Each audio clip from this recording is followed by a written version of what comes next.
2019 দ্বিতীয়বারের জন্য মোদী সরকার আসার পর সিএএ দুই কক্ষে পাশ হলো সংসদে, তারপর রাষ্ট্রপতির সই এবং তারপর 5 বছর পর গতকাল রুল ফ্রেম হলো। তো এই সিএএ কার্যকর হওয়ার পরে এবার কোন শর্তে আবেদন করা যাবে সিএএতে? আমার সঙ্গে সরাসরি মৈত্রী রয়েছেন প্রতিনিধি। মৈত্রী, প্রথমে একটু জানতে চাই যে আবেদনের শর্ত কি?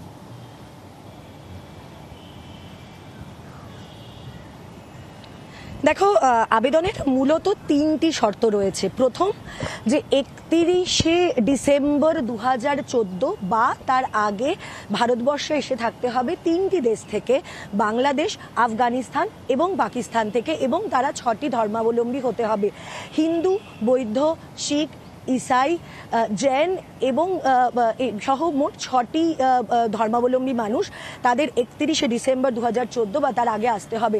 টানা 12 মাস তাদেরকে ভারতে থাকতে হবে এবং গত 14 বছরে অন্ততপক্ষে 5 বছর তারা ভারতবর্ষে থেকেছেন।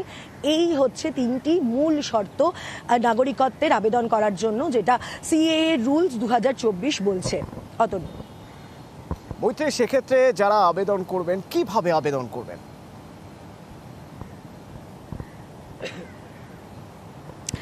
দেখো, আবেদন করার গোটা প্রক্রিয়াটাই হবে অনলাইনে, অর্থাৎ আবেদনকারীকে কি কি নথি দেখাতে হবে। মূলত 3টে পর্যায়ে রয়েছে। এক, তিনি যে বাংলাদেশ, আফগানিস্তান বা পাকিস্তানে ছিলেন তার প্রামাণ্য নথি, সেটা প্রমাণ করার জন্য কি কি দেখানো যেতে পারে। সে দেশের পাসপোর্ট দেখানো যেতে পারে, সে দেশের বৈধ ভিসা দেখানো যেতে পারে, সে দেশের অন্যান্য লিগাল অর্থাৎ সরকারের দেওয়া যে কোনো নথি, স্কুল থেকে পাশ করার ডকুমেন্ট, লাইসেন্স, ড্রাইভিং লাইসেন্স সহ যাবতীয় নথি। এছাড়াও নাগরিকত্ব আর কিসে পাওয়া যেতে পারে? কেউ বিয়ে হয়ে এসেছেন, অর্থাৎ তিনি ওই 3 দেশের এই 6 ধর্মাবলম্বী মানুষ এবং তিনি ভারতীয় নাগরিককে বিয়ে করেছেন, তার ম্যারেজ সার্টিফিকেট, তার ম্যারেজ রেজিস্ট্রেশন দেখাতে পারেন, অথবা কারোর জন্মই হয়েছে এই দেশে, তার বাবা মায়ের বার্থ সার্টিফিকেট অথবা তারা যে এই দেশের নাগরিক সেই প্রমাণপত্র দেখাতে পারেন। এটা হচ্ছে প্রথম, যে তারা ওই দেশ থেকে এসেছেন, এই 3টি দেশ থেকে এসেছেন এবং তারা 31শে ডিসেম্বর 2014 মধ্যে বা 31শে ডিসেম্বর 2014 দিন অবধি তারা যে এসেছেন তার প্রমাণ দেওয়ার জন্য কি দিতে হবে, অর্থাৎ তারা যে ভারতে ঢুকলেন তার জন্য ভিসার কোনো ডকুমেন্ট, অথবা তারা যে এখানে রেজিস্টার্ড হয়ে রয়েছেন সেখানকার কোনো residential certificate, Aadhaar card, ration card, PAN card, এগুলো সবই কিন্তু ভারতে, অথবা ভারতে তাদের কোনো ব্যাংক অ্যাকাউন্ট রয়েছে সেই ব্যাংক অ্যাকাউন্ট, তাদের কোনো লাইসেন্স রয়েছে সেই লাইসেন্স, তারা কোনো শিক্ষা প্রতিষ্ঠানে পড়ছেন সেখানকার কোনো নথি, এই সমস্ত কিছু তারা প্রমাণ হিসেবে দেখাতে পারবেন। যদি এসব না থাকে তাহলে তাদেরকে দেখাতে হবে, তাদেরকে একটি এফিডেভিট দিতে হবে, যেটা জুডিশিয়াল ম্যাজিস্ট্রেট বা এক্সট্রা জুডিশিয়াল ম্যাজিস্ট্রেট তার তরফ থেকে বা নোটারি থেকে একটি স্ট্যাম্প পেপারে সাইন করে এনে একটি দিতে হবে নথি, যে তারা এসেছেন, তারা এই ধর্মাবলম্বী মানুষ এবং তারা ভারতে প্রবেশ করেছিলেন অমুক তারিখে, যেটা 31/12/2014 আগে বা 31/12/2014, এবং তারা ভারতের নাগরিকত্ব চাইছেন। এবার এর সঙ্গে আরও 2টি নথি লাগবে। একজন ভারতীয় নাগরিক যিনি সার্টিফাই করবেন যে আমি অমুক ব্যক্তিকে চিনি, তিনি এই ভারতের এসেছেন, তিনি এতদিন ধরে থাকছেন এবং আমি ভারতের নাগরিক, আমি সার্টিফাই করে দিচ্ছি।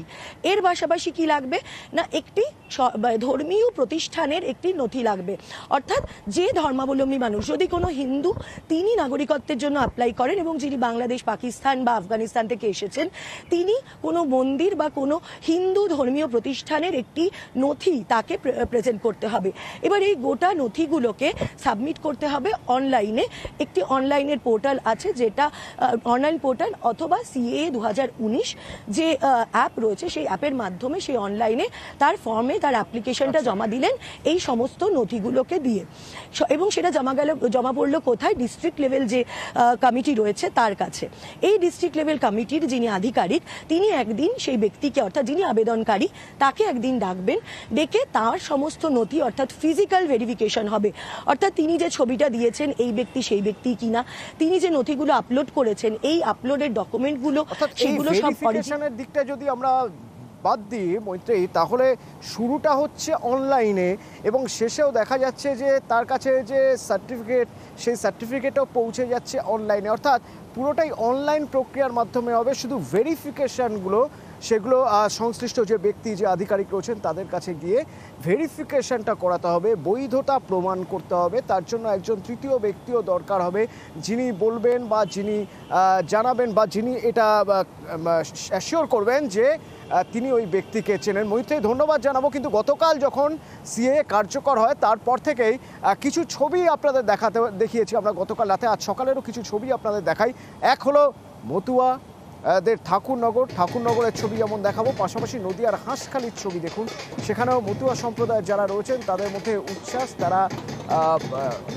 তারা উচ্ছ্বাস প্রকাশ করছেন, নাচে মেতে উঠেছেন তারা। সেখান থেকে রয়েছেন আমার প্রতিনিধি রঞ্জিতের সঙ্গে একবার কথা বলবো। রঞ্জিত, মতুয়া সম্প্রদায়ের মানুষ কি বলছেন তারা?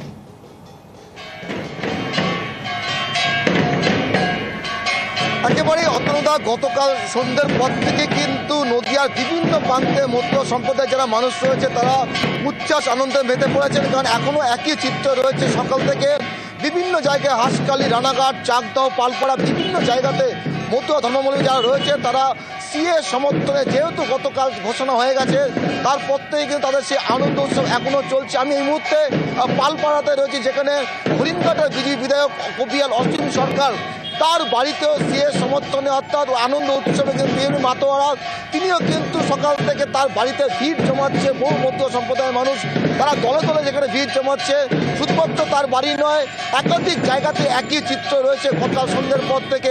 মূলত মতুয়াদের তাদের যারা দাবি ছিল, যে দীর্ঘদিন তারা দাবি করে আসছিল নাগরিকত্ব, প্রায় একই রকম ছবি রঞ্জিত দেখা যাচ্ছে ঠাকুরনগরেও।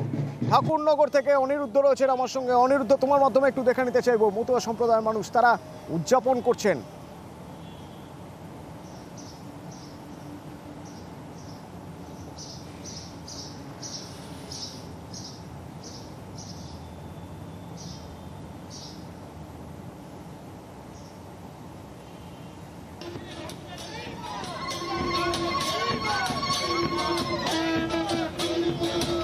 অনিরুদ্ধ, আমার কথা শোনা যাচ্ছে। অনিরুদ্ধ, তোমার মাধ্যমে একটু দেখে নিতে চাইবো ঠাকুরনগরের ছবি।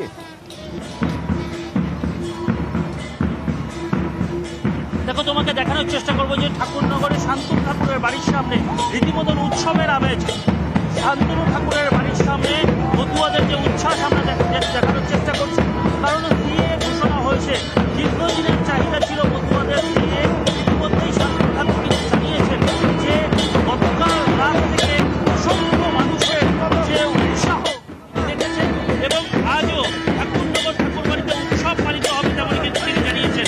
শান্তনু ঠাকুর আজ সকালে আমাদেরকে জানিয়েছেন দীর্ঘদিনের সাধারণ মতুয়াদের যে চাহিদা ছিল সেই তিন পুরুষের লড়াই ছিল। তিন পুরুষের লড়াই, সেই তিন পুরুষের লড়াইয়ে জয়ী হয়েছে মতুয়া এবং শান্তনু ঠাকুর। সেই বিষয় কিন্তু এই মতুয়াদের জন্যই যে সিএ হয়েছে বা মতুয়াদের লাভ হবে সেই দাবি কিন্তু তিনি করেছেন এবং ইতিমধ্যেই দূর দূরান্ত থেকে মতুয়ারা আসতে শুরু করেছেন ঠাকুর। ধন্যবাদ।